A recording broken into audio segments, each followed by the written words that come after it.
Welcome to the Iroquois Park Sports Centre here in Whitby, Ontario for some major series lacrosse action here on RogersTV. We got the Brooklin Lacrosse Club taking on the Cobourg Kodiaks in the second of two meetings in this regular major series lacrosse season. Pleased to be with you, Andrew Osmond, alongside Scott Arnold for tonight's action. We'll get underway in just a second here as the players are coming onto the floor, but we'll take a look at the standings and we'll let you know where these two teams are at coming into tonight's action.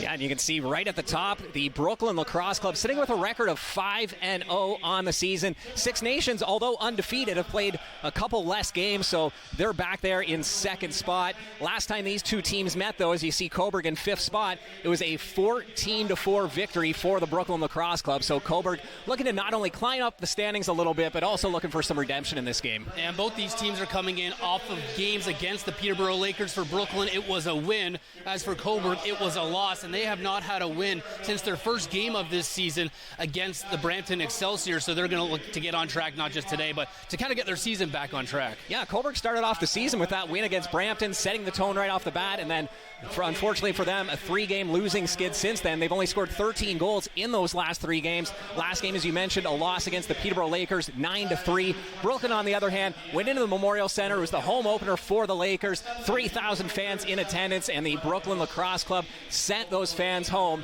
miserable after that 9-7 win. Yeah, we were talking on that broadcast just last week about how that's a big game for Brooklyn. They were kind of playing this season so far against the Owen Sound North Stars and Brampton and Cobourg here as well, but haven't played much of the Six Nations Chiefs, just one game. The Lakers were unknown to them. Same with the Oakville Rock. So that last game last week for Brooklyn was really a difference maker in terms of what we're looking for with this Brooklyn team to really see, are they part of this top tier in the MSL?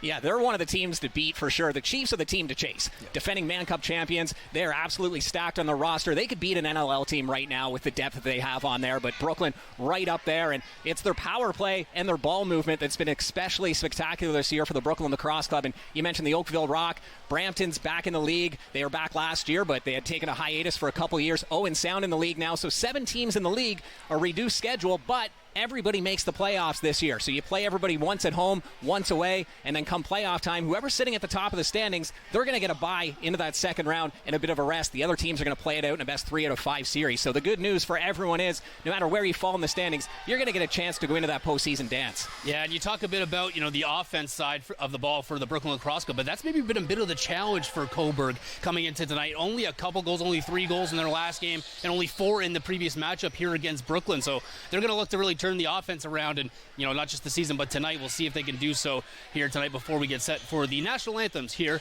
in Whitby.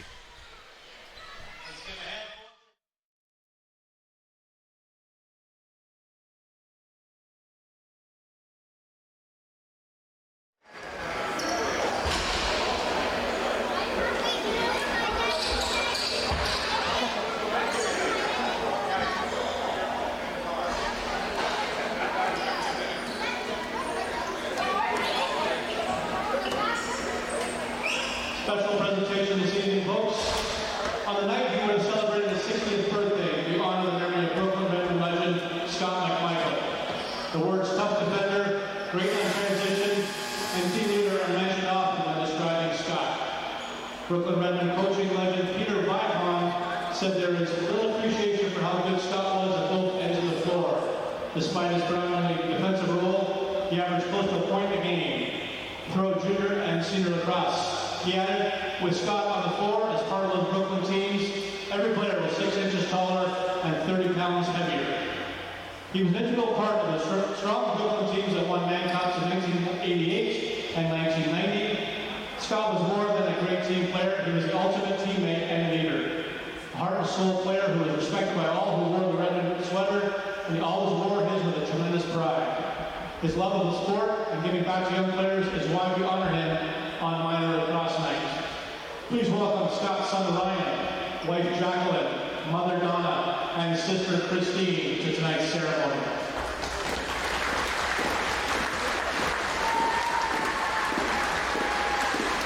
Let me get both captains please to center floor for a ceremonial face-off. Thank you.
And now please rise if you're able, remove your caps and join in the playing of Old Canada.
And on Scott McMichael Minor Lacrosse Night here in Whitby, let's take a look at our starting goaltender, starting with Cobourg. Yes, Steve Orlerman, he's been the go-to guy all season. Played for the Buffalo Bandits of the NLL. Backed up Matt Vince, won an NLL championship with them. He's sitting with a record of 1-3 this season. But he has kept them in every game, despite some of the games being a little lopsided in score. Orlerman's done everything in his power, facing 50-plus shots in most of those games. And a guy that's done a stellar job as well for the Brooklyn Lacrosse Club. Getting the start tonight is Zach Higgins. Yeah, Zach Higgins, the 2011 Minto Cup champ with the Whitby Junior A Warriors. He's back in the league after spending a couple seasons out west in the Western Lacrosse Association with the New Westminster Salmon Bellies. Took them to the league championship last year, which they won, and then they lost the Man Cup National Championship against the Six Nations Chiefs. He grew up with most of these guys on this team, and I know he's happy to be back with the guys he grew up playing with. And as we get set here for the opening draw of the game, we'll take this chance to mention the first period is brought to you by the Bar Down Gastropub here in Whitby. Some good eats there. Feeding our crew here on RogersTV Durham. Thanks for being with us here for this MSL matchup. As we mentioned, the second of two in this season. Should they meet in the playoffs, they might not see each other again until next season. Brooklyn lost the opening draw but got possession back, and here they are now working it with just about 5 seconds left on the clock, and that shot is stopped. And Brooklyn's going to maintain possession there in the corner. It's Kiernan with it. Connor Kiernan makes a couple moves and just throws it on back here now to Brock Haley, who had a great game in their last matchup here. And the shot comes in. Orlerman makes that stop. And Cobourg will get possession here and change things up quickly here on transition. First big test there, and Orlerman up to those two tasks and keeps the ball out and keeps the game scoreless here in the opening minute. Cobourg now with their first real chance here offensively. Woods with it, getting pressured into the board, still maintains possession here, looking for a pass option with 10 seconds left in the clock. Cutting towards mid-floor, high up. It's got no pass option, still has the ball, and just throws it in. Shot comes down low, and that goes past Higgins and wide, and the shot clock expires, and Brooklyn will get the ball. Just a desperation shot at that point by Zach Thompson, trying to get the reset, but it ends up in the corner. Brooklyn is hard and really gets the pressure defensively on the players. Doesn't allow their guys to cut into the middle of the floor very much, and that was an example right there, keeping the ball to the outside and against the boards. Here comes Brooklyn now on their second possession up the floor. Nice one-handed feed there. Down low shot gets stopped, and goaltender Orlerman's going to hang on and get the ball up the floor in transition here. Taking it over is Romanchuk, and he's going to toss it off and head off for a change to Minincello. Gets it to Aaron Woods. Anderson down low now. Back to Woods. Had it knocked off for a second, maintains possession.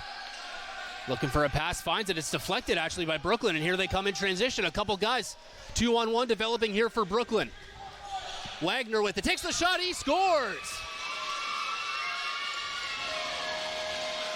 Ryan Wagner in transition, keeps the ball himself and opens the scoring. 1-0 Brooklyn. Great defensive play in the back end from Brooklyn. And then as soon as they were able to get that ball, you see two guys take off on the transition. And it's Wagner with the finish. A nice pick right down the middle to create that space. A fantastic job by Ryan Sharkey to create that opening so that shot could even happen.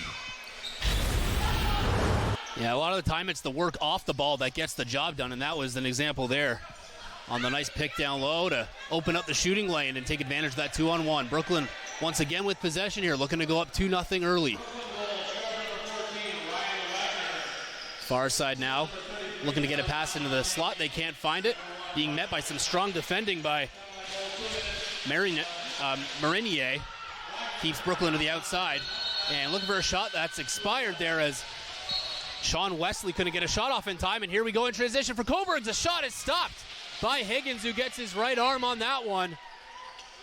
A quick effort up the floor from Cobourg. And that was obviously their best chance here so far early on. A great stretch save from Zach Higgins. We got a play off the ball. Play continues. Arms remain down. A ricochet all the way back is kept alive and by Graydon Hogg. Down low now. Brady Kiernan cross forward to his brother Connor. Takes a shot. He can't get one off. And another shot clock expiration. Cobourg will take advantage. Back to back for Brooklyn now. They can't get a shot off in time. Some tight defense on the Cobourg side of things.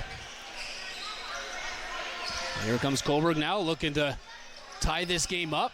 Last possession, a good chance in transition, but Higgins made the stop. Working the ball around and into the slot. Here's a shot, and that goes wide. And it goes out of play, so Brooklyn will get possession, and up the floor quick they go. They're not waiting here for guys to come on the floor. Brooklyn, with Tanner Cook, leads the team in scoring now. Fakes it off to Wesley, maintains possession here. Cobourg player goes down. Brady Kiernan now far side to Wesley. Wesley makes a move, gets the pass to Kyle Waters, looking to shoot. He does. And they think it's in, it's not in. Brooklyn's hands went up for a couple players, but the officials got a closer look and did not see that ball go in. Now, wishful thinking. If you see that it's going to be close, you try to celebrate and sell it, but that one took a hop the other way. Yeah, fake it so you can hopefully make it. Cobourg, nice behind the back pass, but Minincello can't handle it. Can't find it in the corner, and Brooklyn's able to get it.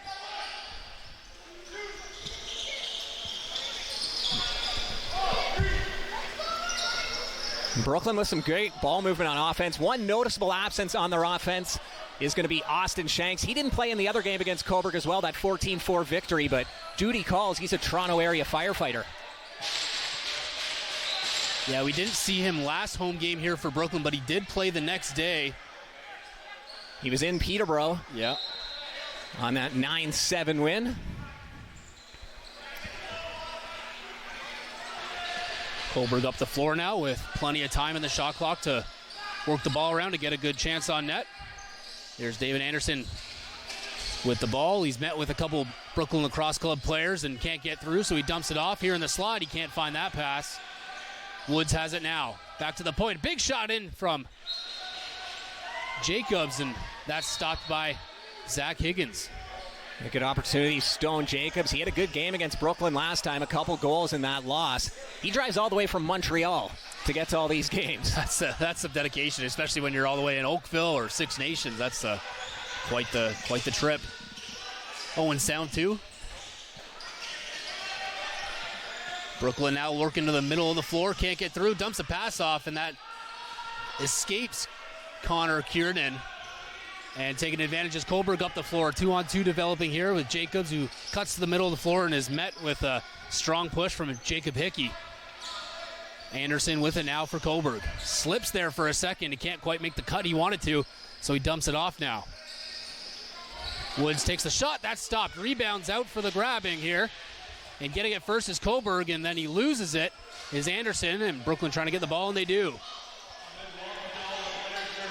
Bringing it up the floor is Jack Travassos. Very quick on the transitional game, but he dumps it off and heads off for a change. So Kyle Waters can come on. There's some words being exchanged right now on the bench between the two teams as that shot came in from Brock Haley. And a bit of a numbers advantage for Cobourg in transition, but they can't get the pass in. And we have a delayed penalty here. Yeah, too many men. So that's going to go against Brooklyn. They left the gate a little early on that line change, and referee was right there to make that call. So we're going to see Cobourg go to work on the power play, and a good opportunity for them to tie this one up. Just the one goal so far, almost 7 minutes into this opening frame. And one thing that Cobourg has struggled on this year is the offense. They've got great ball movement, as you'll see here. But last game, whenever they got a power play opportunity, the Brooklyn penalty kill just kept them to the outside. Yeah, Cobourg just 3 power play goals this season so far. And they look to do some damage here to tie it up. Shot comes in. They just do that exactly as I draw it up there. Anderson with the power play goal to tie it up for the Kodiaks. It's 1-1. That's a big one from David Anderson. They relied on him a lot last year on the offense, the youngster. Now he's turning into a veteran player and a guy that they move the ball to whenever they have a chance. And you can see him slide out, create that opening.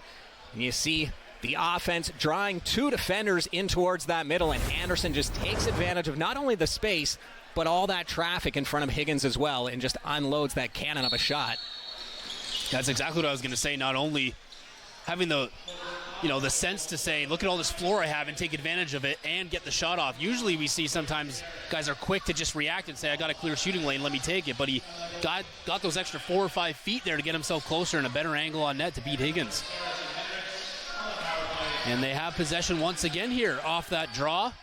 See if they can go back-to-back here. And slipping on that move is Stone Jacobs. And because of that, he loses the ball. And Brooklyn up the floor now. Connor Kiernan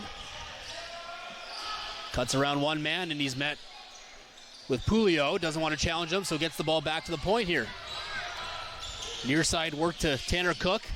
Dumped off behind the back pass to Brady Kiernan. Has a man tight on him, so just dumps it to Cook, and he gets it right back. 5 seconds on the shot clock. Looks to shoot, he does. That's blocked and deflected. Great hand-eye there by Romanchuk to deflect that ball, and he's got it now. He's going to scoop it up and head down the floor for the Kodiaks. Yeah, that's a big soak by Romanchuk, getting in front of that shot and getting a piece of it. Saris down low. Anderson, he's got one, looking for 2. He's high up and met with a couple of Brooklyn defenders, so he dumps it down low. Here's Woods, spins away from trouble. He's got some room to cut to the net. He does. Tries to go down low, but that stick in a perfect spot by Higgins. He makes the save. And Brooklyn rushing the floor, taking a big shot, big windup coming there, but that's stopped by Orleman.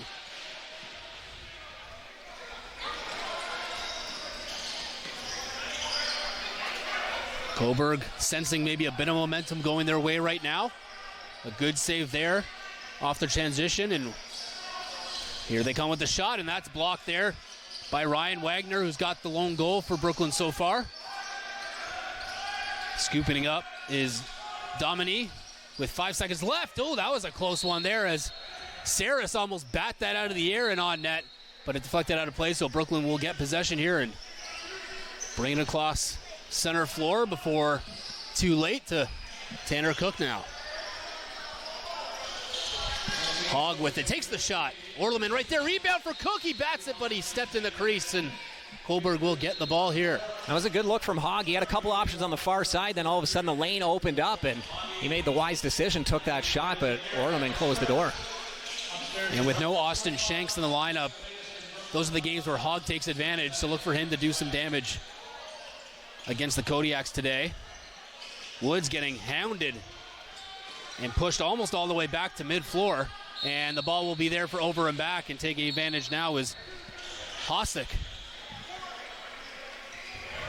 who hands it off to Connor Kiernan. Kiernan looks for a man. He's got Cook now, takes the shot, and that's blocked and deflected wide. Trying to get the ball back, he can, and here's a rush now for Cobourg the other way. Off the post and off the back of Higgins.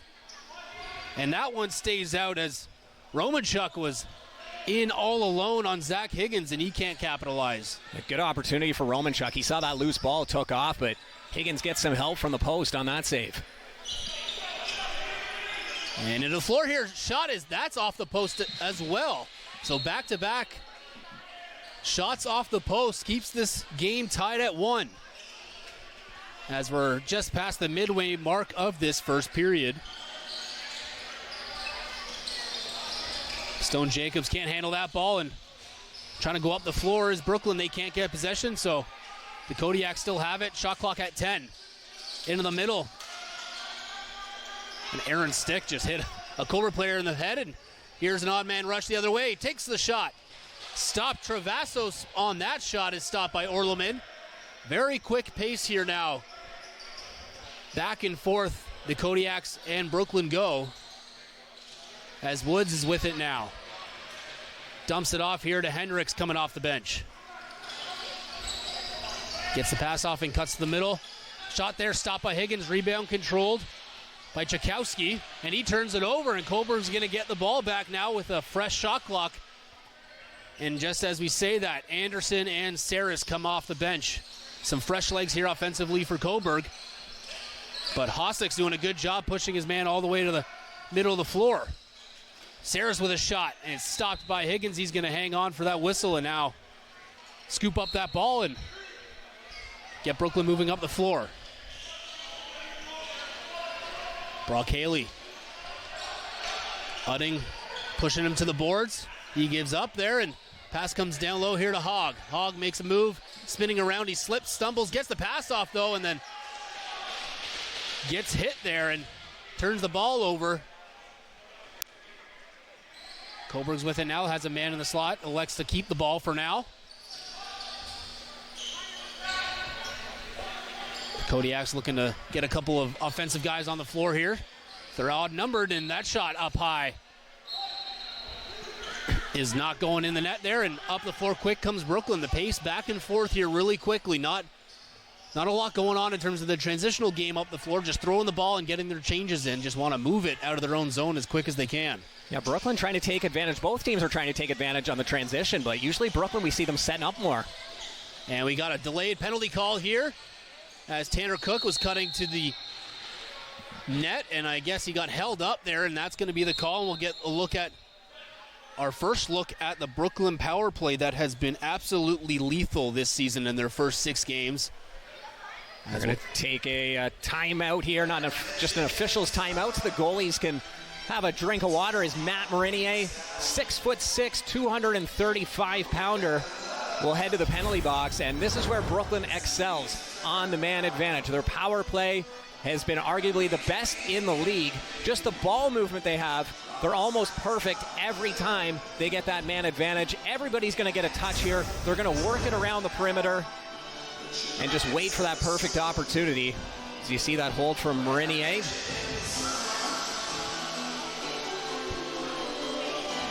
Now we'll have Sean Wesley here.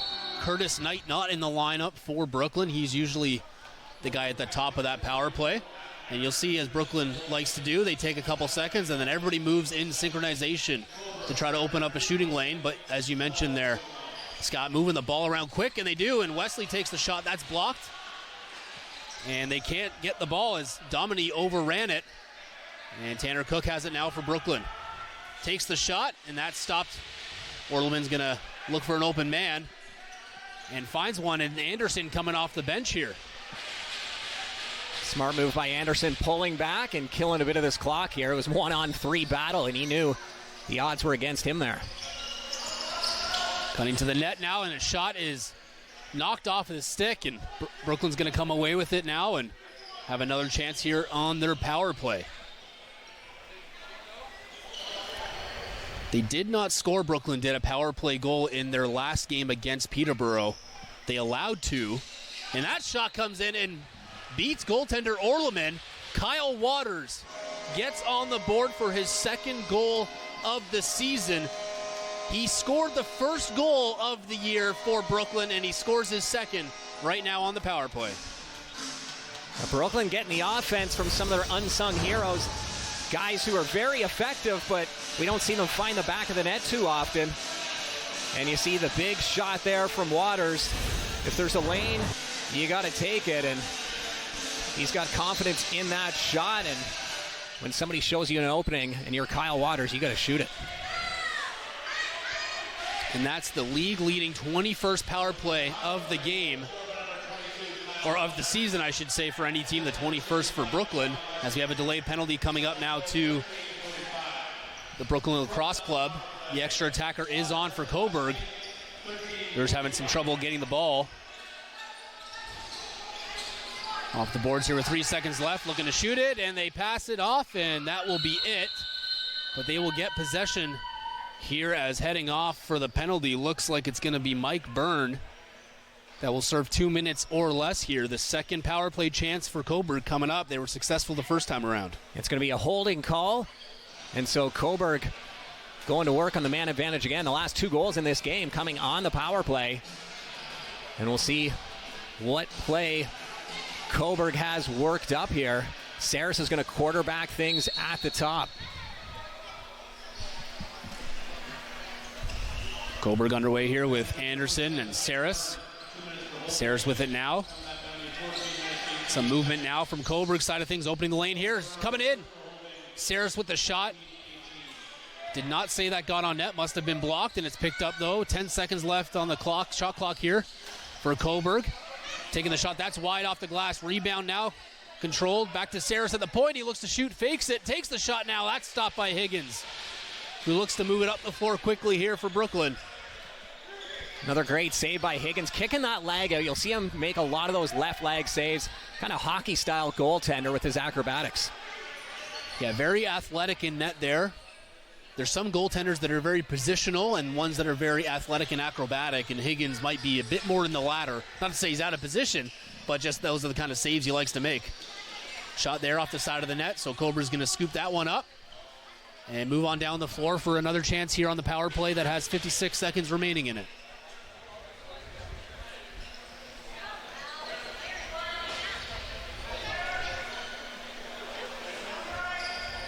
Hendricks with it, gets it to Saris. Saris and Hendricks playing catch a little bit there. Now down low to Anderson, cross feed to Hendricks, into the middle to Woods, takes the shot. And that stopped, but the fresh shot clock here for Cobourg if they keep possession, and they do, from Woods off the boards. And they're going to slow things down a little bit here, is Cobourg, before ramping it up again, I'm sure. Saris and Woods playing catch. Back to Saris, down low to Woods. Anderson to Saris, who takes the shot and stopped and actually trickles in there. Anderson was heading off thinking that the ball was going up the floor, but it went in. A power play goal once again for Cobourg, that time from Saris. And we're tied up at 2. You could hear that ball hit Higgins, so he did get a piece of it, and then it just ended up rolling through, but Saris was waiting for that opportunity. We saw him with a couple shots earlier in this power play, and then this time he set up at the top. Shot clock's running out, and after playing a bit of catch with Anderson on the side, he decides to unload that shot, and Higgins just couldn't squeeze it there. That was a rocket from the top. Yeah, 4th goal of the season for Saris, his 2nd on the season on the power play. So Cobourg doing a good job here, getting some goals early, something they really haven't done much this season. Only 3 goals in their last game, and the last matchup between these two only had 4 in that game. So 2 goals here, a great start. Crashing into the net there, and not going in for Brooklyn was Kiernan on the floor. Does that very, very often. Yeah, the last game against the Lakers for Cobourg, they were only able to get 1 goal in each period. So here they get 2 in the first. So good signs of the offense maybe clicking a little bit right now for those Kodiaks. Yeah, in the game against Brooklyn that they lost 14-4, they let Brooklyn go on an 11-0 run as well. So you're not going to win many consistency games has to be the key here. And that shot from well out goes off the boards and controlled now by Brooklyn with Jackson Raposo. Leaving that to Brock Haley. And Waters with it. Has his hand hit there a little bit. Gets the ball off eventually to Cook. To Haig that makes a move and takes the shot. And a good stop there by Orleman. Stood tall and didn't bite.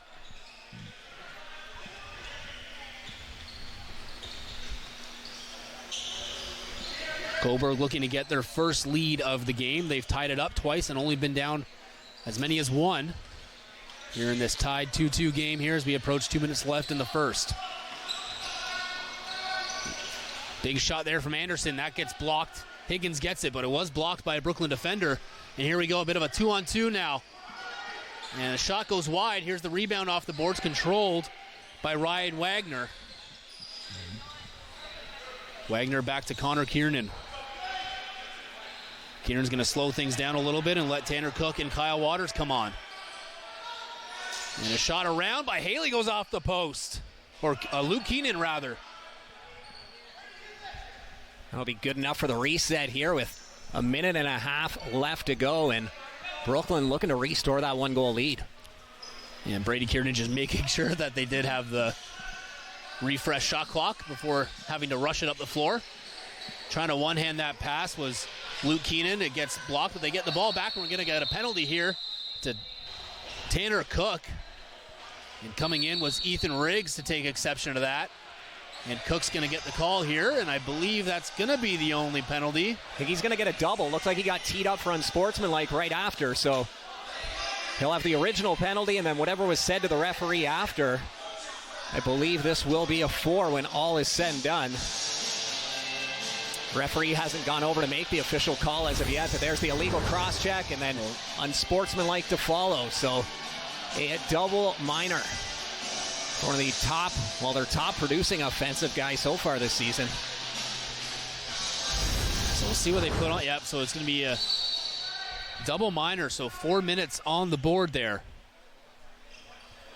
for Cobourg. Successful the first time around. Here they got 4 minutes that could bleed into the next period. Anderson with it now. Anderson down low. Back to Saris at the top. Hendricks to Saris. Behind the back pass to Anderson. Cross floor to Hendricks. Takes the shot. It's coming up to us, Scott. Oh, great catch there by Fang. Right in front. The Lady Blue Knights minor lacrosse team here taking this one in. Somebody caught that and gave one of the players the souvenir ball.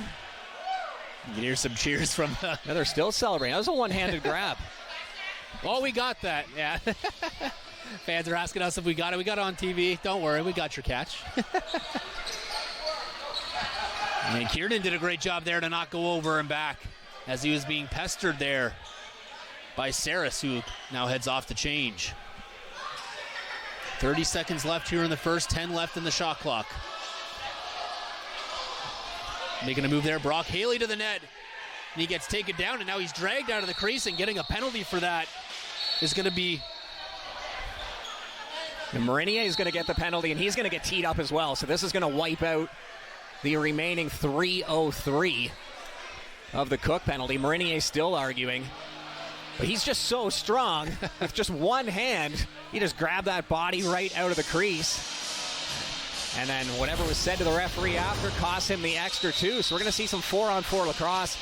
Referees are going to take a water break, but watch Marinier at the left side. He's just taking exception to a player sliding in. He's just saying, get out of the crease. Looked a bit like Julio maybe pushed him in a little, edged the I don't think there was any harm there, the way he pulled him yeah. out of the crease. It wasn't like he manhandled him or anything, but Marinier tried to plead that case. I've never seen a guy win an argument with a referee, but he gets the extra 2 for that extracurricular. Yeah, so as you said, Scott, that will wipe out the double minor. And Brooklyn called this timeout now, and head coach Joel Johnson looking on. Yeah, with the 4-on-4, lots of space out there. And I'd say this is advantage Brooklyn right now. They're going to have the ball to start things off late in this period. And the way they work the ball around, this extra space is going to be very valuable to them as you see that last play getting drawn up. And they're going to have probably Higgins on the bench for the extra attacker as well, with it being so late in the period. So they'll have the 5-on-4 to work with, so even more space for Brooklyn on this offense. And they got Brady and Connor Kiernan, Sean Wesley, Kyle Waters, and Hogg offensively. So kind of like a regular power play, but with the empty net there. So 5-on-4 here. 19, or they put a bit more time on the clock, so 20.2 left they had at the start of that whistle. And taking his time is Wesley, who takes a look back at the clock, as the shot clock is irrelevant. And he's looking to say, okay, 5 seconds left. Now Brooklyn gets moving.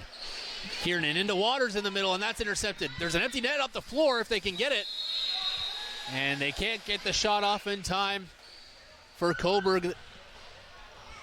We have a 2-2 tied game after one, and a number of penalties in that opening frame, and we'll start that second period 4-on-4. Once again, a big welcome to all of the lacrosse players here this evening for our annual Scott McMichael Lacrosse Night. And as the players are heading off now, Brooklyn to their locker room and Cobourg to theirs, we will step aside for a quick break here and bring things back to you for the first intermission here on Major Series Lacrosse on Rogers TV.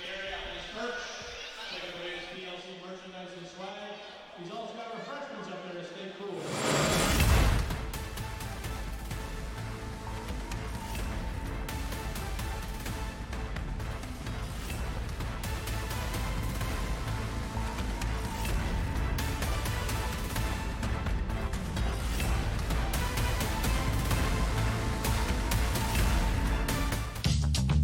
This program is brought to you by Ignite TV. Now you're in command. Visit Rogers.com for more details.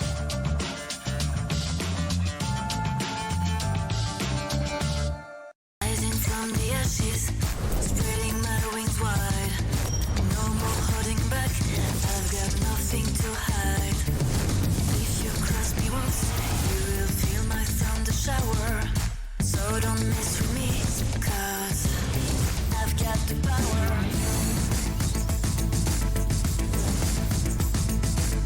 I've got the power. The Bachelorette season premiere Monday, July 8th on City TV. And he can lift anything. Anything at all. He's that strong. Joe Schuster, will you stop it or you'll miss your train? Now help me find number 5. Strong, but by day he's a mild-mannered reporter. Glasses, a secret identity. Honestly, you Canadian kids. He'd be in this cape. A what? A cape. Wearing these blue tights. A hero in tights, really. Here it is. Listen, Lois, this guy is faster than anything, I swear. If you're not fast, you're gonna miss your train. That's it. A bullet. A bullet. He's faster. No, he's faster than a speeding bullet. Come on, get on it. No one's gonna read a comic strip about a strong man in tights, Joe. It'll never fly. Why? No. But he can leap over tall buildings. Oh, wow, yeah. See what your cousin Frank says in Toronto. Wait, Lois. I've got something for you. Here, take it. It's a gift. You never know. It might be worth something someday. Is he great or what? Bye-bye, Lois. Are you the type who would keep going or stop? It's not easy to stop when you have an addiction. Legalizing cannabis won't stop addiction. It trivializes its consumption. Let's be vigilant. If you need help, visit portage.ca.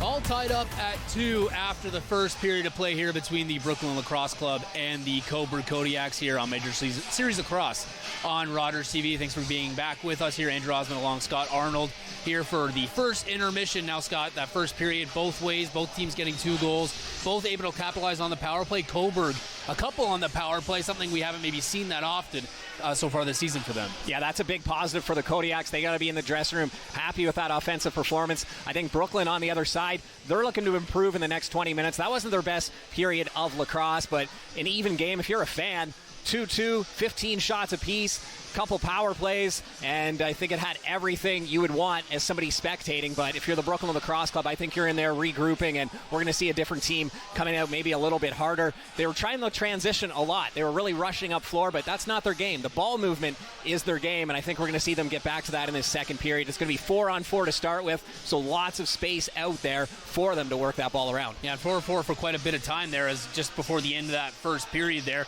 Cobourg got a double minor, and almost a fresh 4 minutes are on the clock there. So we'll see a lot of empty floor to start that period, but let's go back and take a look at the first period highlights and see how we got to this 2-2 score where we sit right now. And it was Brooklyn getting things going. Ryan Wagner opening up the scoring for Brooklyn, and then the other way, it took a power play, and it was David Anderson unloading the shot from the outside, and then right back the other way, Kyle Waters from pretty much the same spot Anderson scored at the other end, and then it was Saris at the top on the power play once again. So both goals, as you mentioned, from the Kodiaks coming on that power play, but knotted up at 2 after 20 minutes. And again, Cobourg has to be happy with that opening 20 minutes for them. Yeah, what do you make of Cobourg? Let's go back to that period. Offense. We talked about the offense, maybe struggling this season, but not only did they get a tie game here going into the second period, but they got 2 on the power play. Are you seeing a difference in this Cobourg team offensively here tonight? They look more confident tonight in that opening 20 minutes. I know it's still early, we've got 40 to go, but the way they're moving the ball and the way they were going slow about it, they're not rushing anything, they're waiting, they're making their set plays, working that ball around like I haven't really seen them do this season except for that opening game in a victory against Brampton. So that's something Cobourg's going to have to keep with. Consistency is going to be key for them down the stretch. I mentioned in that last game where Brooklyn beat them 14-4, it was an 11-goal run that they let the Brooklyn Lacrosse Club go on, and Cobourg knows that in the back of their head that can happen in a heartbeat, and they know that Brooklyn has another level to go up to. We didn't see the best Brooklyn team in that opening 20 minutes, so Cobourg's got to play some tight D, keep that offense going, and just stay consistent. Brooklyn's got to come out and just fire on all cylinders. This 4-on-4 is going to help Brooklyn, though, I think. Yeah, and we saw 15 shots apiece in that first period on either side, 2 goals, getting past each goaltender. What do we make of the goaltending so far? Kind of solid on both ends of the floor. Nothing, a couple far out shots have been squeaking through, but otherwise, for the most part, pretty confident. It's been good. They've been soaking up the rebounds. Nothing's been coming out to the guys who are right in front of the crease. They've been keeping everything in tight in their crease, which has allowed the transition game to go. That's why we're seeing a bit more transition, because the goalies have been making these stops, and they've been throwing the ball up to create that offense on that transition. Higgins, he had 1 goal where he got a piece of it on that Saris goal. I know that as a goaltender, those ones are tough when you feel it hitting you and it still goes in, but all in all, we're seeing Zach Higgins do Zach Higgins things. As I mentioned, he's kind of that road hockey goalie sort of style where he loves kicking out that left leg. A lot of goalies like to stand at the top of their crease and they think, hey, if I can cut out the angles and they can't see the net, then no one's going to shoot. But Higgins, he's the complete opposite. You don't see a lot of goaltenders play the way Higgins has, but it was a goaltender's duel for sure in that opening 20. And what do you make of Brooklyn's effort there? This is a team that, as you mentioned in the last game, was able to score 11 unanswered, and has put up, quite the number of goals against teams, even staying somewhat competitive with Six Nations in their first matchup this season.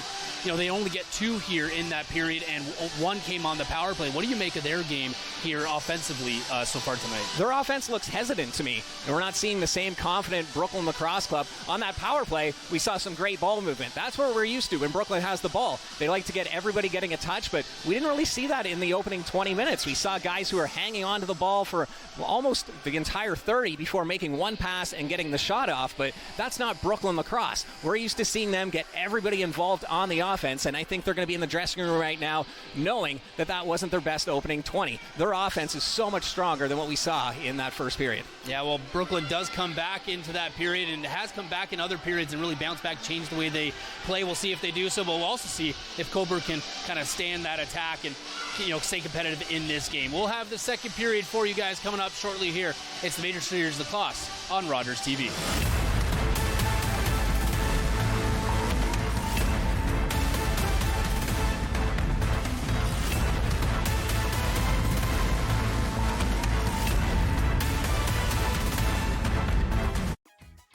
Hey, what's up, everybody? It's your boy Karim Grant. I'm the host of the Players Corner. Season 2 is coming right at you. Make sure you stay tuned. We have a lot of exciting guests right here on Rogers Durham TV. Make sure you're there. Hi, my name's Scott Dennis, host of the Sports Report here on Rogers TV Durham. Do you love sports? So do I, and we're talking about it anywhere from the Oshawa Generals to college, university to amateur sport. Make sure you tune in here, only on Rogers TV Durham. Rising from the ashes, spreading my wings wide. No more holding back, I've got nothing to hide. If you cross me once, you will feel my thunder shower.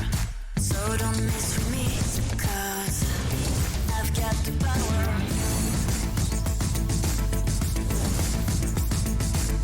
I've got the power.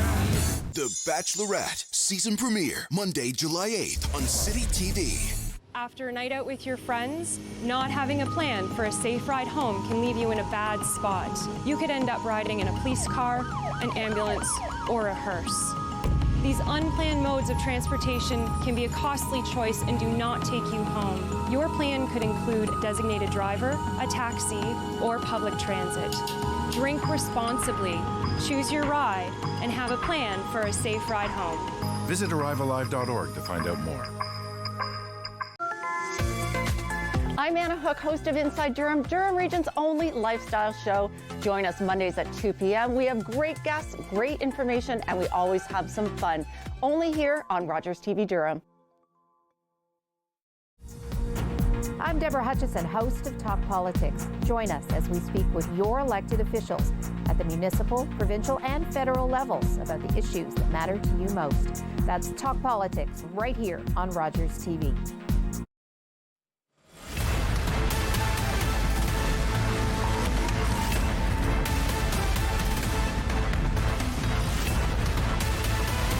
Coming back on the floor are the Kodiaks and the Brooklyn Lacrosse Club here in the Iroquois Park Sports Center here in MSL action on Rogers TV. Thanks for being back with us here tonight. 2-2 the score after one. Couple power play goals for Cobourg, one power play goal for Brooklyn.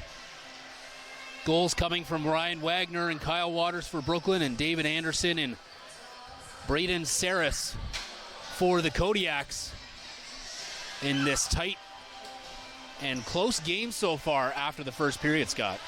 Yeah, Braden Saris, we saw with that last goal. There's the big man, Marinier, in the box trying to get some explanation.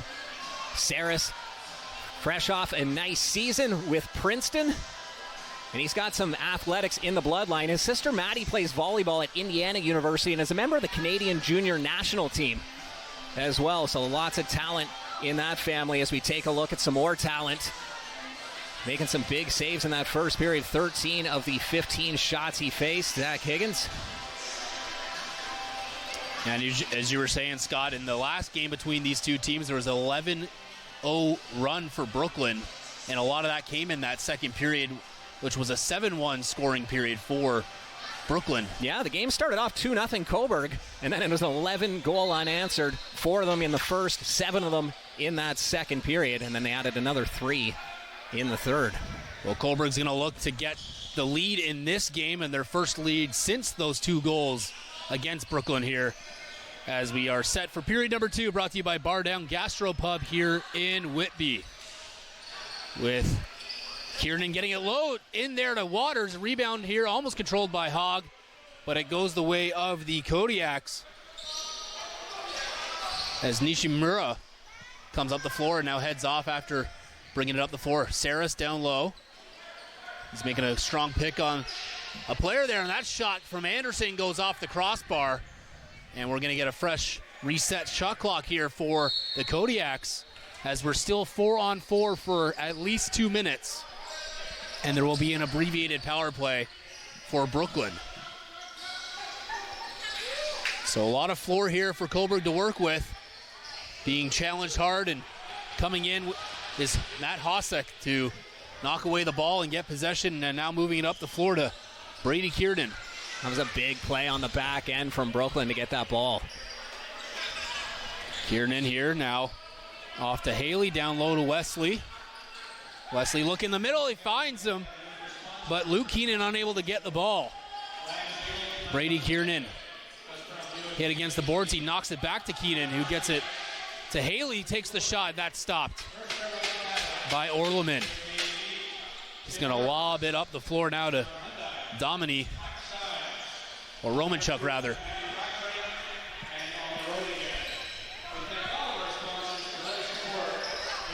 Jones dumps it off and cutting the net. A nice shot there is stopped off the crossbar post, I believe, and Higgins is thanking his bars there. Up the floor comes Brooklyn the other way. The shot stopped by Orleman. And he's going to go back the other way quickly here. The Kodiaks do. Bit of an on-man rush the other way. He takes the shot, stopped by Higgins. Rebound almost controlled there off the shot from Nishimura. But Brooklyn controls and moves up the floor quickly here to Kiernan. Takes the hit, makes the shot, stays out of the crease. They're trying to celebrate as if there's a goal, and we got rough stuff now. After Connor Kiernan drove the net hard on Orleman and knocked the net loose. No signal for a goal, although Luke Keenan was hoping for one. They are going to call for the towel, though. Somebody landed in the crease there and left a nice little sweat pile. Referee noticed that, and for safety reasons, wisely calls for the towel. No penalties. They just blew the whistle, separated everybody, and it's going to be Cobourg ball when all is said and done. 29 seconds left to go on the 4-on-4, and there you see the collision right in front. That's what drew all the traffic. A little bit of pushing and shoving, and I like how they didn't call anything. They just separate the boys and say, let's play on. Yeah, well, the Kiernans are not afraid, as we've seen a couple times now, to drive the net. And there's also been a couple times where Cobourg takes exception, one resulting in a penalty to Cobourg. That time, no penalties were called, and the Kodiaks are coming up the floor here with 23 seconds left in the Brooklin penalty. So they will look to maybe milk this as much as they can. Hair Wires throws that into the corner, and Brooklyn's going to control and move up the floor quickly here. As Tanner Cook's going to come on the floor now, and he's going to head right to the bench for a change. Coming on for him is Hogg. Kyle Waters with it now. Sean Wesley here for a Brooklyn power play. 45 seconds left on it. Wesley down low. Cross feed. His shot is wide of the net. And a loose ball. Race for it now is controlled by Wesley, and they're going to get a reset shot clock here. Good pressure, though, by Minicello, forcing Brooklyn to come back and play that hard. His shot goes wide, and off the boards, it's controlled by Wesley. Gets it back into Waters. Wesley now. Behind the back pass, down low to Hogg. Kyle Waters with it. Opening shot lane. He gets Orleman right in the mask, and the official's going to call time to check on Orleman to see if his helmet's all right. It looks like no straps popped off, and whips that hair back and slides his mask back on. And we saw Waters score from that shooting position in the opening period, and he tried it again, and you can see how hard of a shot he has, an absolute cannon. And Woods races up the floor now as the penalty to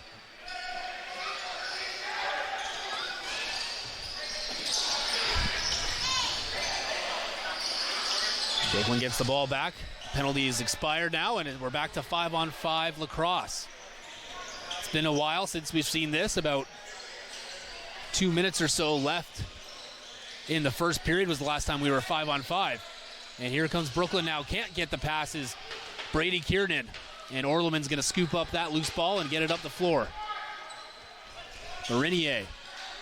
He's involved now off the bench. Hasn't even had much time to really reset after the period. And here's an on-man rush the other way. Here comes Brooklyn with numbers. 3-on-2 here. A shot comes in, bounced. And are they calling any deflection? No, it's going to go up and out of play. And the Kodiaks get the ball back, but a big rush there from Brooklyn. 3-on-2. Bit chaotic, and weren't able to really separate, kind of clump together. And that shot stopped by Higgins. And he's going to control the rebound as it comes right back to him, and he heads it up floor. Long pass, and Orleman's going to intercept that from goalie to goalie. And a big interception there. Down low here, shot, one move up top, and standing tall is Orleman, getting the stop on John LaFontaine. Orleman bails himself out after giving that ball up on the errant pass.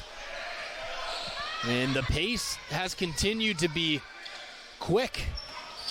We talked about maybe Brooklyn settling down and organizing it a bit, but both teams trying to go quick in transition and on the rush.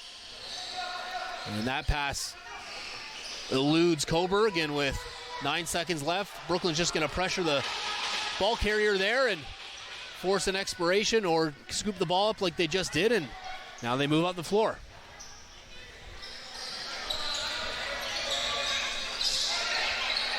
Czakowski has to make a move and dump the ball off. Kyle Waters making a move towards the middle of the floor to get open. They can't get the ball to him. Brady Kiernan to Tanner Cook. Cook gets away from trouble, tries to one-hand it back and turns it over. Udding up the floor, and he's going to stop up and look for some help off the bench and then head off himself. 15 seconds left. Hendricks down low. To Hairwires. Down to Jacobs, looking for someone to shoot it. With 3 seconds left on the clock, they got to shoot it. And Cobourg's going to turn that ball over as the clock expired. Brooklyn up the floor now quickly. The Kodiaks, though, were quick on that change and got a number of defensive players in position to stop any sort of transitional effort and push there from Brooklyn. Brooklyn sets up now, a nice screen there. Hogg cuts to the net, makes one move around, and he scores! Great team play there. And Hogg is able to get Brooklyn the lead. 3-2 Brooklyn. Just a perfectly executed pick. You see Hogg with the ball on the far side, and then you see going down the middle, Luke Keenan takes two guys with him. Hogg slides to the outside, and then makes a nice move to beat Orderman, and then takes a big hit right at the end as well. But if it weren't for Luke Keenan, Hogg wouldn't have found that opening. He obviously had to make the move at the top of the crease, which was fantastic as well, but what a great pick to draw those two defenders. And Bame's going to control the ball here for the Kodiaks. Off that draw, now head off for a change. But Brooklyn gets the lead back. See if Cobourg can tie it up for the third time. Only ever been a one-goal game or a tie game so far tonight. Looking to shoot it, and with 2 seconds left on the clock, Saris isn't able to get the ball, and Brooklyn will start from their own end of the floor. But they move it up rather quickly there with LaFontaine jumping in and hanging around, but he's going to head off now. Tanner Cook looks for some help. He gets a screen and dumps it off to Connor Kiernan, who has that knocked off his stick. And that hops into the bench, and how are the officials calling it? They're going to call it Cobourg ball. The pressure defense from the Kodiaks, they're really forcing their men, which is having Brooklyn change up their style of game. They haven't been able to move the ball and have that slow pace offense that we're used to seeing.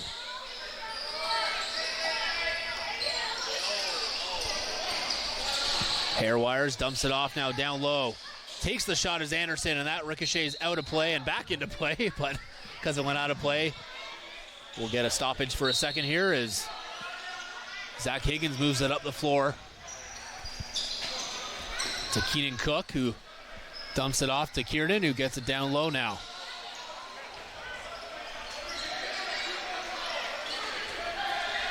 Sean Wesley, a delayed penalty coming up now to Cobourg. Connor Kiernan looks to the bench and calls a play and gets the ball. I don't think he knew it was coming, and a low shot there with a bit of curve on that was from Sean Wesley. It goes off the post and out of play, but we will get another penalty to the Kodiaks, and I'm not sure they knew they were getting called, as heading off is Jonah Bame.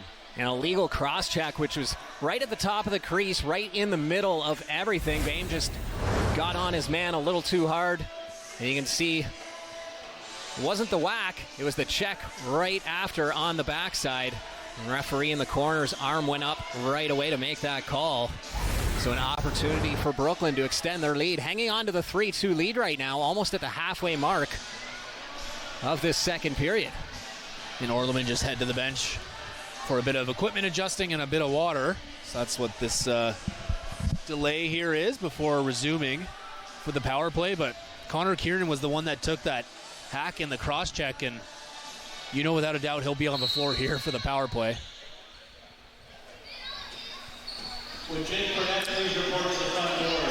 And Sean Wesley now to Kyle Waters, takes another shot and scores.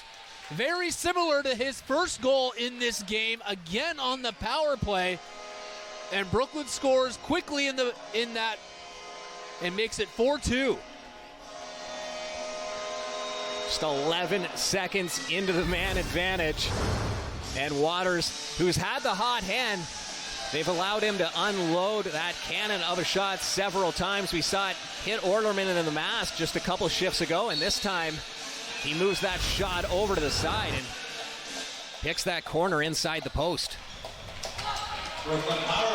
Yeah, Second time there with Orleman kind of cheating a bit off the post. Maybe thought he was right against it, but he's not. And Kyle Waters noticed that for a second time and gets his second goal of the game.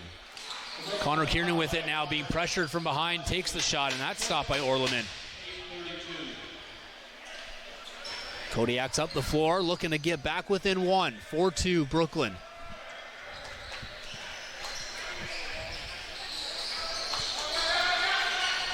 Making a couple moves is Aaron Woods, but he loses the ball, and Brooklyn trying to get the ball back. And because it was deflected, they don't call over and back, so Cobourg's going to keep possession, but they only have 4 shots to get a shot here. And they do get a shot, but it's controlled by Brooklyn up the floor. Tanner Cook with it now, driving around his man, Rowan Kelly.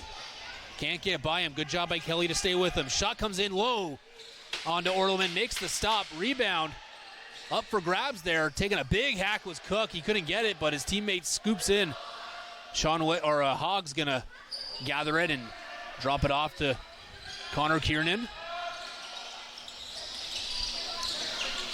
Shot comes in there. That one's blocked, and Cobourg's going to control it, and up the floor from Pulio. Slashing call coming up here against Brooklyn. Orleman's heading to the bench for an extra attacker, but they're going to take the shot. They're getting a reset shot clock if they get possession here, the Kodiaks, and they do. Pulio up the floor, not usually up that far, makes the play. Rebound, wide open, net scores! The ball came off hot, off the back of the boards, and right to the Kodiaks, and on the delayed penalty call, they take advantage with the extra attacker.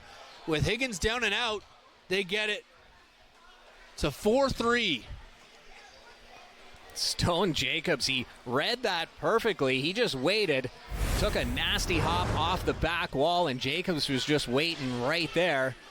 You can see the collision behind the net. There's the shot, and then Jacobs just waiting perfectly for that ball. Everyone else was turned facing the other way. It just happened so quick, off the boards, into his stick, into the back of the net. It's like they drew it up.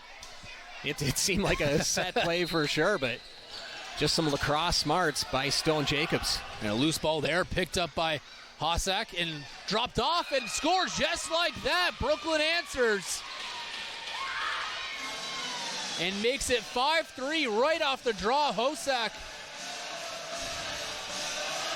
gets it to the streaking Ryan Wagner for his second goal of the game and his second on the season.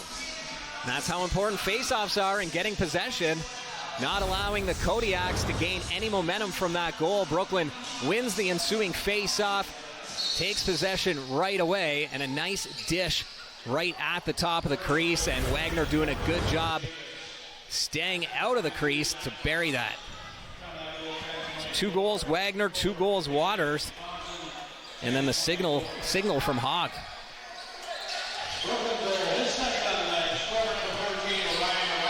Cobourg unable to get a decent chance on net here. And Brooklyn's coming up the floor. They regain that 2-goal advantage.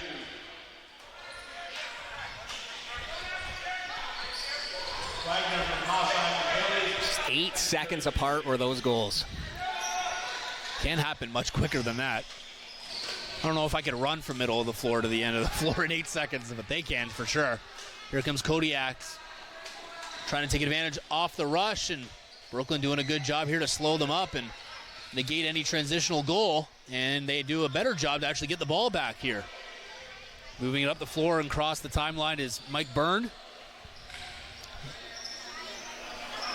Looked like he was going to stay on the floor there for a second, but he turns around and heads off for Connor Kiernan, who got the ball there and dished it away.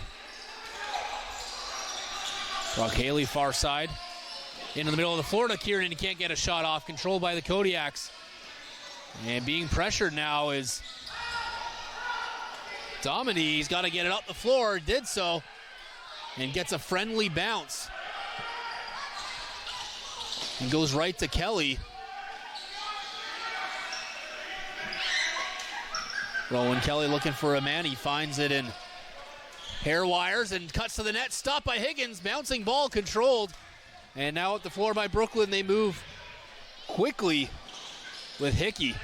Jacob Hickey looking for a pass option, finds it in Sean Wesley. Hickey now heads off for a change.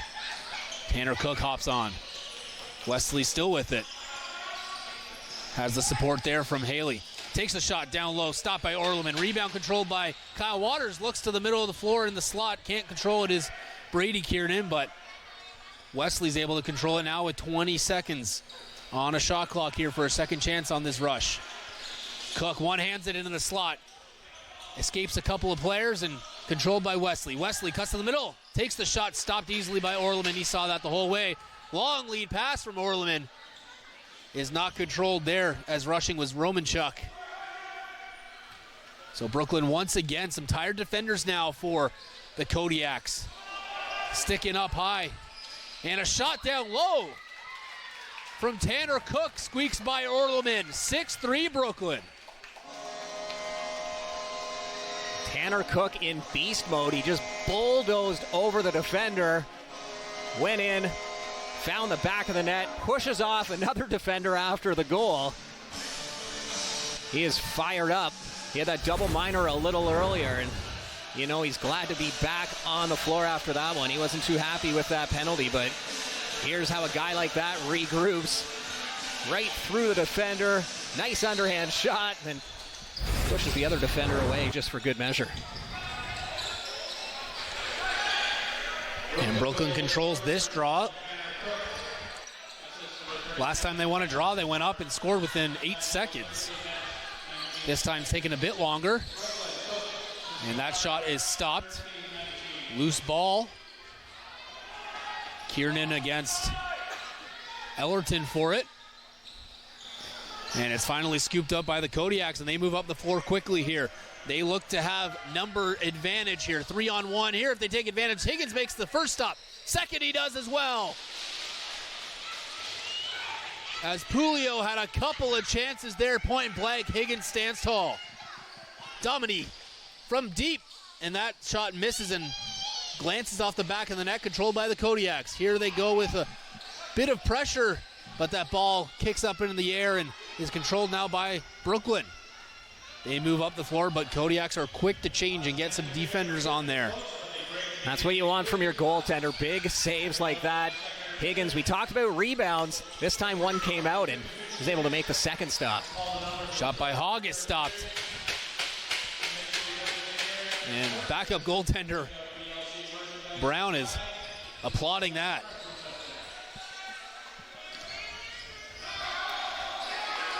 And near middle of the floor is turned over to Hogg. 2-on-1 now. Shot comes in and stopped by Orleman. I believe it was Brock Haley on that rush. Or rather, Alexis Samard for Brooklyn on that chance. He's going to stay on here defensively as Cobourg gets the guys they want on the floor. Long pass down low. Shot goes wide, and it's controlled by Brooklyn now, and they move up quickly. Quickly they do. Hosek down low to Kiernan, and Connor Kiernan misses the net. And the ball goes high off the glass, and it's going to be controlled by the Kodiaks. Nobody really wasting time getting shots on net here in the latter half of the second period. Rush is up the floor. Now Woods will slow it down here with the Kodiaks and 17 seconds on the shot clock. Takes the shot, and that's blocked. Stone Jacobs gets the rebound, though, off the boards. 10 seconds to shoot it. Dumps it off. Hairwires shot, and that's wide, and that's going to roll all the way back in favor of Brooklyn, who's going to catch up to the ball and try to work quickly here and catch the Kodiaks sleeping, but they're great on their changes. They've been great here to really stop any rushes from Brooklyn, forcing them to have to slow down a little bit and get some guys on the floor, which they do. A nice move there by Brady Kiernan. Turns, fires, finds Kyle Waters looking for it. Orleman's involved to get the loose ball. He can't. And here, Kiernan, nice pass, shot is stopped. If they can get it, it's a fresh shot clock. But waiting for it was Domini at mid-floor. Had a chance and didn't really know the Brooklyn player was coming for it. Behind the back, kind of bounce shot goes awry, but Brooklyn's going to control it here with 20 seconds to shoot. And getting some fresh legs on the floor. Sean Wesley hops on, Hogg with it. Hogg gets the screen and takes the shot. Clean shot on net. It's stopped. Ball was loose there for a second, but it's controlled by Romanchuk. Here come the Kodiaks. Shot there, scores! Braden Saris, his second goal of the night. And fourth for Cobourg. Cuts the lead now, 6-4. Both goals from Saris coming from the outside at that top position. A lot of traffic in front of Higgins. We'll see from his angle how well he saw this. But you see there's still a line change going on for both sides, and then the defense gets tripped up a little bit from Brooklyn, and Saris decides that's enough for him. He's just going to unload during that confusion. Finds the back of the net into that top corner. And a great job there for him to not just get the shot on net, but threw a couple of Brooklyn sticks that were there to try to block it or get stick on stick to screw up the shot. But Saris got enough on it and got it past the goaltender. And here they come right back again. The Kodiaks do off the crossbar. That was a hot shot quickly there in the slot. Goes up and out of play, so we're going to get a reset shot clock and some fresh Kodiaks on the floor. They got a bit of energy here. You can sense it. Anderson drawing a bit of a screen. Down low, hair wires. Loose ball now up for grabs in the middle of the floor. Can't keep it in, and Brooklyn's going to control, and here's Connor Kiernan. Right on net, takes the shot, and scores! In transition, Kiernan gets it over to Jacob Hickey, and he gets his first of the season, 7-4 Brooklyn. Nice give and go play, some great patience, and then the nice look over to Hickey, who has all the time in the world as the Kodiaks trying to get a couple bodies off the bench from that line change. What a great passing play. And Hickey getting on the board. It's a 3-goal lead now for Brooklyn. Yeah, Connor Kiernan leads this team in assists, coming in tonight with 15. So no surprise to see him distribute there to Hickey to get him his first goal of the season.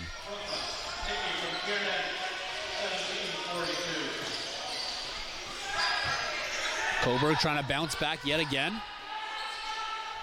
3-goal game. Behind the back. A nice shot there, but it goes wide off the stick of Scott Dominy.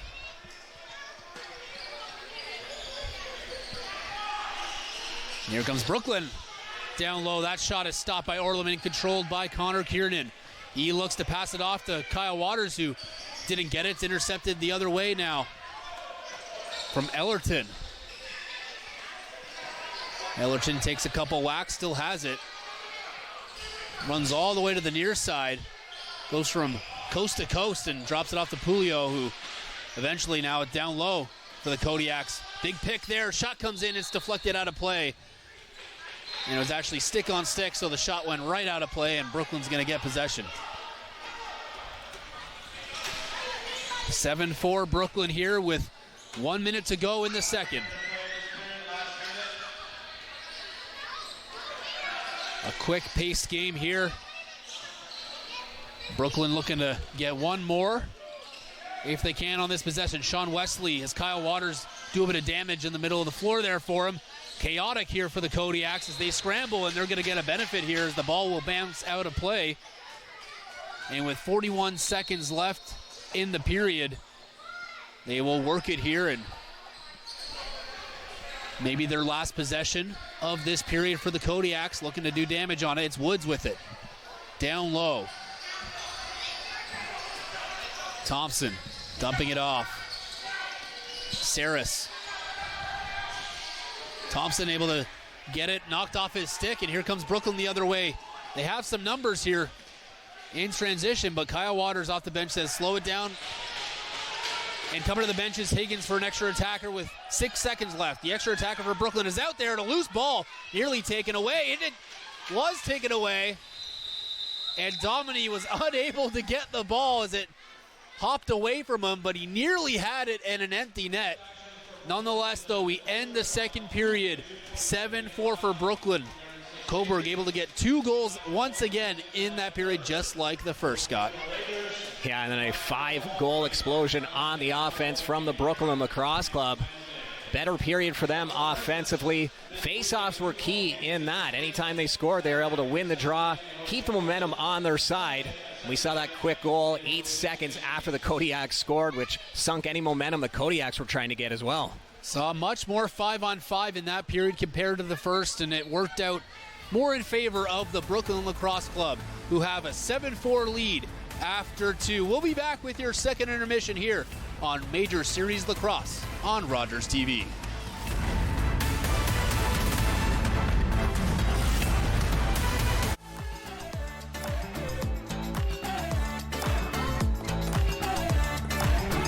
With clubs, leagues, and courts in every province and territory across Canada, squash is the sport for wall-to-wall fun, fitness, and friendship.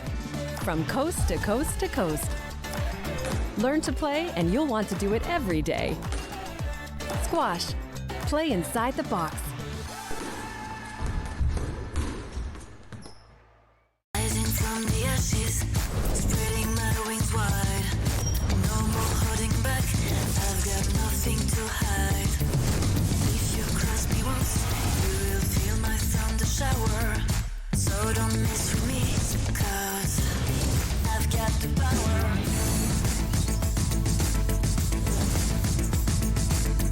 I've got the power. The Bachelorette season premiere Monday, July 8th on City TV. I was born and raised in Musqueam First Nation territory by my mother, who spoke Hunkaminam to me. As a child, I ceased using my mother tongue, as to use any language other than English was considered not being Canadian, so I was told. The old people came to me in a dream and reminded me of who I am and where I come from. I have reawakened. My roots are strong, and I'm no longer a silent speaker. My language tells me where I'm from. It defines me and guides me to teach others to learn and understand our culture and traditions. A gift for those in the present and the unborn generations. What was lost is found. What was asleep has awakened. My blood is here, and I am complete. I have returned home.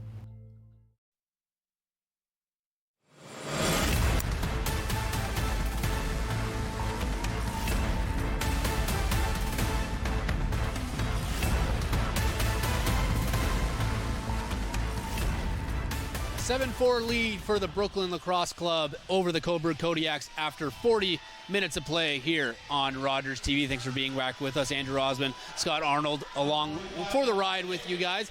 Now that period started off 4-on-4 there with a couple of offsetting penalties for quite a bit of time, and it took, as you were saying, 7 minutes to get our first goal in that period. Yeah, I thought we were going to see a low-scoring second period. It was a goaltender's duel, some great opportunities at both ends, and then just about 7 minutes in, Grayton Hogg gets Brooklyn on the board. They get another one a couple minutes later, and then it felt like every couple minutes for the rest of the period, there was a goal. And as we mentioned, Brooklyn getting 5 in that period, Cobourg getting 2, and just the offense started to really open up there, but it took a good chunk of time. Yeah, it took a while, and then the rushes started going back and forth, and we'll take a look at those goals in that period. 5 for Brooklyn and the 2 for Cobourg. And as we mentioned, things starting off, it was about 6.5 minutes in, just before that 7-minute mark, and you can see Hogg came off the nice slide. He was able to make a nice move right at the top of the crease. He gets things going, and then it was Waters getting his second of the game. A nice shot from the outside. And then it would be Jacobs responding at the other end, stopping that 2-goal run. He picks up the hop off the boards and is able to throw it through. And then Wagner at the other end. He'd get his second goal of the game, coming in tight. And then it was Cook just using his size to bulldoze his way towards the net. A nice underhand shot. And Saris at the other end picks up his second goal and third point as he uses that traffic in front of Higgins to find the opening. And then it was Hickey off that nice dish from Kiernan for that nice goal towards the end. And that's where we sit at 7-4 after that period. Shots in favor for Brooklyn in that period as well. We talked going into the second period there about Cobourg. Getting those 2 goals there to keep it tied is a good sign for them. So we thought maybe there would be a bit more offensive or an offensive push there for Cobourg. Wasn't really the case. Still only got 2 goals to match their 2 in the first period. Yeah, and Brooklyn playing smart lacrosse. They had to change their offense a little bit. We saw some pressure defense from the Kodiaks where they're really coming at their men. They're not letting Brooklyn set up the offense that Brooklyn is used to. Brooklyn's used to working the ball around the perimeter, but Cobourg, thanks to a new defensive coach, Kyle Laverty, who joined the team this year, I know he likes that pressure defense, so he's having his guys attack as soon as Brooklyn gets the ball. So Brooklyn had to adjust. It took them about a period and a half, but as soon as they adjusted, you found that they calmed down a little bit. They got their confidence back, and then you saw those goals coming late in the second period from them. But face-offs were key as well. I mentioned that at the end of the period. Every time Cobourg looked to get a bit of momentum, you'd see the face-off getting one from Brooklyn, and even after their own goals, keeping the momentum on their side. And possession is huge in the game of lacrosse, and if you can win face-offs like Brooklyn won them in that second period, you're in good shape. Do you think almost looking at that period that Cobourg is thinking defense first, the way, they turn the ball over and they're quickly off the floor, the offensive guys and the defenders are coming on to really stop any quick transitional play from Brooklyn? 100%. They are focused on the defensive side of things. It's one of the best defensive games we've seen from the Kodiaks this season, despite being down by 3 goals. They're playing some nice man-on-man. Their line changes are great. As soon as the ball goes off of a shot, you've got 3 guys running to the bench to get the defensive guys out there. And we've only seen the 1 penalty for too many men, and that actually went to Brooklyn. We haven't seen any on the Kodiak side, so their line changes have been just perfect on that side of things, but they got to get the offense going. It's tough, though, when you got Zach Higgins playing the way he's playing for Brooklyn. Yeah, Zach Higgins standing tall there in the net. They're only allowing 2 goals in both of those 2 periods, so 4 on the night, which is a stellar performance in any lacrosse game. Going after those 2 periods, only allowing 4 goals behind you. But in terms of Orleman, though, he still had a solid game himself. Yeah, a couple have squeaked past him. Maybe wanted to be a bit tighter on that post on the Kyle Waters shots. The 2 that kind of mimicked each other in this game. Is Orleman, still kind of finding his groove this season, or do you think he's, he is kind of where he is? It's just the defensive, lapses for Cobourg, which kind of leads him to these, allowing some of the goals. Yeah, all those goals were great scoring opportunities, a couple in tight. We've seen those outside shots, though, and they're absolute rockets. Brooklyn's taking advantage of all that traffic in front of Orleman. They're taking those nice outside shots, and they're picking corners. Well, Orleman's doing everything he can in that back of the net. 2 completely contrasting goalies, though. We see Higgins, who loves to move all over the net, loves to kick his leg out. Orleman's more of that stand-up tall, raise his shoulders up when he can, trying to close off the corner so the shooters can't see anything, but Brooklyn still finding these holes. You mentioned on that 1 goal from Waters, the outside shot, Orleman thought he had that corner cut off, but Waters doing a good job just tucking it right inside the post, and that's what Brooklyn has to keep doing, is just getting those outside shots, finding a way in tight when they can, and the only way they've been able to get in tight is when they can set those nice picks to create those openings. Well, it's still a tight game, a 3-goal game going into the third period. Anything can happen in lacrosse. We know goals come quick and often. We'll see what happens in the third period coming up shortly. You're watching the Major Series Lacrosse on RogersTV.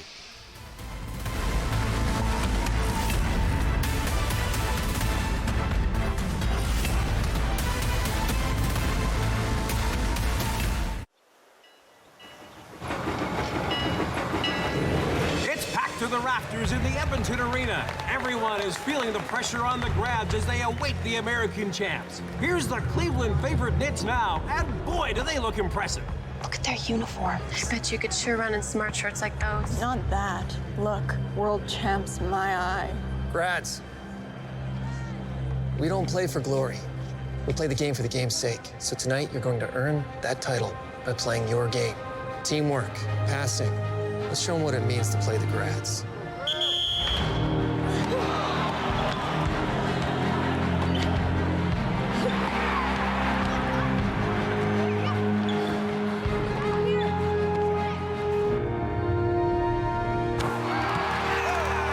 The Edmonton Grads were champions for 25 years. The record of 502 wins and only 20 losses is unmatched in all of sport. This is a brain in urgent need of mental health care.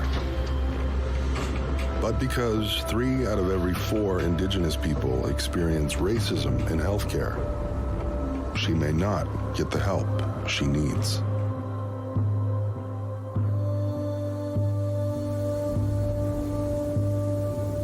Become an ally. Rise above racism in healthcare. Today, I helped a parent feed their family by connecting them to a food program. Today, I helped someone connect with mental health supports. Today, I helped a couple struggling to pay their bills access financial aid.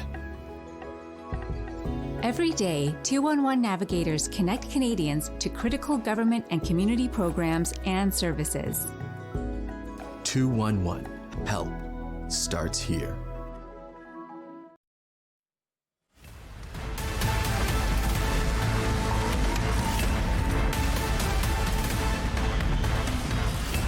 (7-4) Brooklyn over Cobourg after 40 minutes of play here in the Iroquois Park Sports Center in Whitby, Ontario. Thanks for being back with us here on Rogers TV. Andrew Osmond alongside Scott Arnold for tonight's action. As we get set for the third period, we see Orleman there returning to his net, allowed 7 goals in those opening periods and making a number of saves. Shots in that second period were 16-11 in favor of Brooklyn, and overall on the game 31-26 for Brooklyn over Cobourg, as we see Zach Higgins back in net there. Had a great game so far, and see if that continues as the opening draw is underway and teams will battle it out here for possession. It looks like Brooklyn has it for a brief second, and Hasek scoops it up for Brooklyn, and now they got control, and Brooklyn will set up for the first offensive possession of this third period. And Cook far side. He's got it once again. Gets around his man, tries to, but he's stood up tall and has to dump it off. Cutting to the middle of the floor, shot by Wesley is wide, and it ricochets back, and that will be called for an over and back, and a shot clock violation, whichever you choose. And now, Scott, what do you expect here from the Kodiaks this period? Only 4 goals so far in this game. They got to do a lot more here to try to win it. Yeah, they got to get some shots on Higgins. They haven't been able to get in tight, so they're going to have to rely on those outside shots, which have been working for them on those 4 goals. And here's Woods with it. Or Saris, rather. Dumps it off to Johnson, who made a nice, or Anderson, who made a nice screen there to get himself open. And he missed the net here with 9 seconds left. A big booming shot there from Saris goes wide and ricochets to Brooklyn, and they work it here in transition. Stopped up nicely on strong defense there from Ethan Riggs from the Kodiaks. Hogg with it to Tanner Cook. Takes a whack, keeps the ball, and Connor Kiernan can't handle it. He's being pushed and bullied into the boards by Roman Chuck, and that ball ends up going out of play. And Kiernan's pleading his case here. He's not going to win that as Marinier goes up the floor, dumps it off, but that gets right under the stick of Zach Thompson, who can't handle it, who almost looks at his stick to say, is there a hole here? I don't know where that went. So Brooklyn will take advantage and try again here offensively to get the first goal of the period.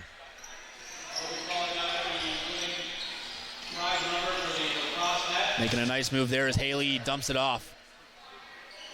Coming out of the corner with it is Wesley. Near side to Kiernan. Makes a move. Strong D there. Good pressure coming from Nishimura on that play there. Kiernan unable to get around him, and it leads to the shot clock expiring. And Stone Jones gets around his man and over the center of the floor. Dumping it off to Hair Wires.